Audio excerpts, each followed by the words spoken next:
diskusi kali ini akan mengupas secara tuntas bagaimana Otsus undercover demi mengangkat harkat dan martabat masyarakat Papua dari perspektif kearifan lokal, dari perspektif HAM maupun dalam perspektif pendidikan dan hukum. Barangkali untuk lebih lanjut, ini ada Bung Es. Ketika amandemen Undang-Undang Otsus ini, saya merekomendasikan ada 3 hal penting yang menurut saya karena akar masalah di tanah Papua ini berkaitan dengan keadilan terhadap pengelolaan sumber daya alam. Pertama terkait dengan keuangan. Jadi kalau Bapak Ibu melihat Undang-Undang Otsus di bab di pasal 34 itu terkait dengan bagi hasil dari sumber daya alam yang menjadi pertanyaan kami sebenarnya adalah mengapa bagi hasil sumber daya alam itu tidak memasukkan perkebunan.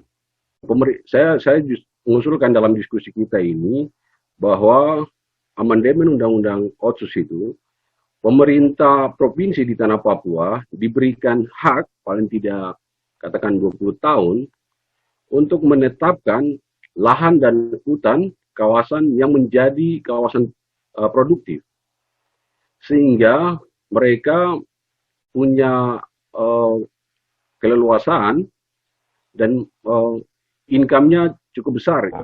Kalau kita perbarui Undang-Undang Otonomi Khusus ini, setidaknya integrasikan tatanan adat di Papua agar dapat terintegrasi dengan tatanan pemerintah dan tatanan negara, sehingga adat dapat kita jadikan sebagai solusi penyelesaian berbagai problem di tanah Papua itu sendiri.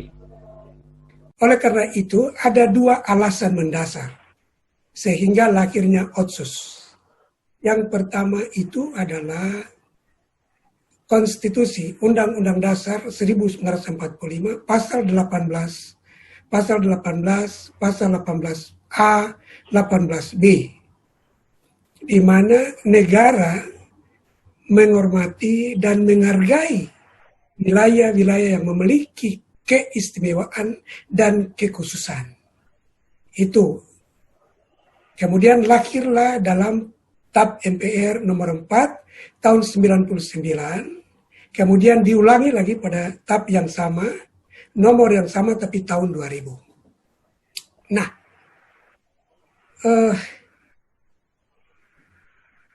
seperti yang tadi Pak Franky katakan, Otsus ini paradigma besar, di mana masyarakat inti yang menjadi hakikat inti dari Otsus itu adalah masyarakat atau masyarakat adat Papua. Di dalamnya ada masyarakat hukum adat. Kalau teman-teman yang sarjana hukum mungkin lebih mengerti hal ini. Jadi ada norma-norma, ada wilayah tertentu, ada masyarakatnya. Mereka punya dusun, mereka punya ladang, mereka punya kebun. Itu yang harus menjadi dasar, sehingga berdasarkan kehidupan mereka itu, maka kita harus meningkatkan taraf hidup mereka. Meningkatkan, memproteksi, mengafirmasi, dan memberdayakan mereka. Saya minta waktu. Sebuah strategi lompatan peradaban, ya. Apa buktinya? Hari ini banyak anak-anak asli Papua kuliah di luar kota studi. Padahal bapaknya masih berkebun, bapaknya masih mencari ikan di laut. Bahkan mungkin ada bapaknya yang cuma pegawai negeri biasa, tapi mampu menyekolahkan anaknya di seluruh kota-kota studi di Indonesia, bahkan di luar negeri. Jadi bapaknya yang tadi masih nomaden, bercocok tanam pindah-pindah, hanya alih peradaban melalui satu generasi. Anaknya, kalau kebetulan kuliah di Amerika, maka menjadi masyarakat transnasional.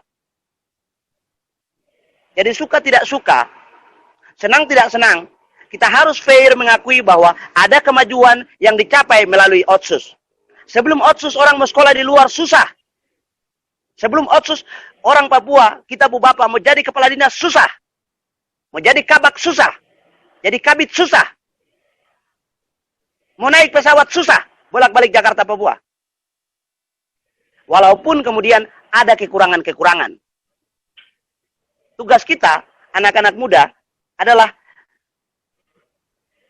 mengadakan sebanyak mungkin forum supaya diskusi-diskusi tentang otonomi khusus, tentang apa yang baik bagi kita, itu bisa mengalami sebuah kontestasi ide. Salah satu kelemahan yang dimiliki oleh orang Papua, ya, itu adalah tidak mau saling mendengarkan. Itu bisa jadi dipengaruhi oleh banyaknya suku tadi yang Om Frans bilang. Nah, tapi perbedaan-perbedaan secara antropologis, ini tidak kemudian akan membuat perbedaan-perbedaan secara rasional. Maka titik temu dari seluruh perbedaan antropologis kita harus diselesaikan secara epistemologi. Ini sudah jelas. Otsus itu lahir karena masyarakat adat yang merasa dikorbankan. Nah, kemudian kalau topik yang diberikan kepada saya kita bicara tentang pemuda dan pendidikan, ya anak-anak muda yang sekolah ini kan anak-anak adat. Ya. Seorang umpain mau tinggal di Amerika, di Belanda, tapi kata umpain yang melekat pada dia, itu tidak bisa memotong dia dari hak dia untuk kembali ke dalam masyarakat adat. Adat juga beradaptasi. Sebelum Otsus, sebelum adanya kota-kota, betul masyarakat itu tinggal di kampung-kampung. Dan mereka yang paling rentan, karena itu mereka yang perlu kita tolong. Nah, pengisian jabatan-jabatan struktur politik seperti MRP, DPRP, dan seterusnya, itu harus diberikan kepada anak-anak adat yang punya kompetensi. Betul, mereka harus tinggal di kampung. Saya setuju dengan Om Frans. Itu penting. Supaya suara dari kampung itu yang dibawa, suara dari masyarakat adat itu yang dibawa. Tapi mereka harus punya kompetensi. Kenapa? Supaya mampu berdinamika dengan pemerintah pusat. Sehingga pikiran-pikiran kita tadi yang diformulasi dalam undang-undang, dalam peraturan lebih lanjut, itu bisa disiasati. Kita mau dorong Perdasus, kalau ditolak oleh pusat, ya karena tidak sesuai dengan asas peraturan perundang-undangan. Bagaimana kita bicara tentang misalnya hutan budidaya tadi? Oke, di Undang-Undang Otsus tidak ada budidaya. So, apa yang bisa kita lakukan? Ya kita lakukan komunikasi dengan Jakarta, manuver melalui jalur hukum, bagaimana supaya perubahan di dalam Undang-Undang Otsus itu dimungkinkan bagi hutan budaya. Itu kalau kita bicara Papua Membangun. Papua Membangun artinya anak-anak muda, pemimpin negeri ini, bangkit progresif, menuju Jakarta melakukan komunikasi dialog, bukan revolusi. Ini zaman di mana revolusi ditolak. Kita harus mampu beradaptasi. Revolusi sudah selesai. Revolusi fisik, revolusi yang mengorbankan nyawa, darah, sudah selesai. Ini bukan lagi zamannya. Dan setiap hal yang melawan zaman akan kalah. Itu hukum alam. Maka yang harus dilakukan adalah revolusi intelektual. Revolusi epistemologi. Revolusi akses. Kita jangan merasa paling tahu. Kita harus duduk sama-sama, diskusi sama-sama, apa yang prioritas. Lalu ketika pikiran saya tidak priority, merupakan turunan, ya sudah jangan ngotot. Jadi problem Otsus hari ini, itu bukan hanya, soal Jakarta. Soal kita juga. Betul memang ruang yang dikasih itu kecil. Tapi kalau kita mampu mengoptimalkan ruang-ruang itu kan jadi besar. Problemnya adalah, kita tidak mampu melihat di luar kotak. Paling nyata tadi soal hutan budidaya. Itu memang tidak ada di Otsus. Terus mekanisme sudah habis. Ada. Apa itu? Ya perubahan undang-undang. Dan perubahan Otsus kan tidak harus tunggu sampai selesai.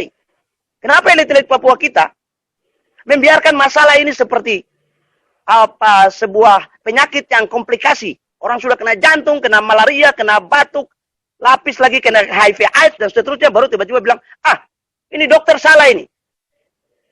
Itu pikiran model apa? Kita sedang mendidik anak-anak kita, anak-anak muda kita untuk tidak bertanggung jawab.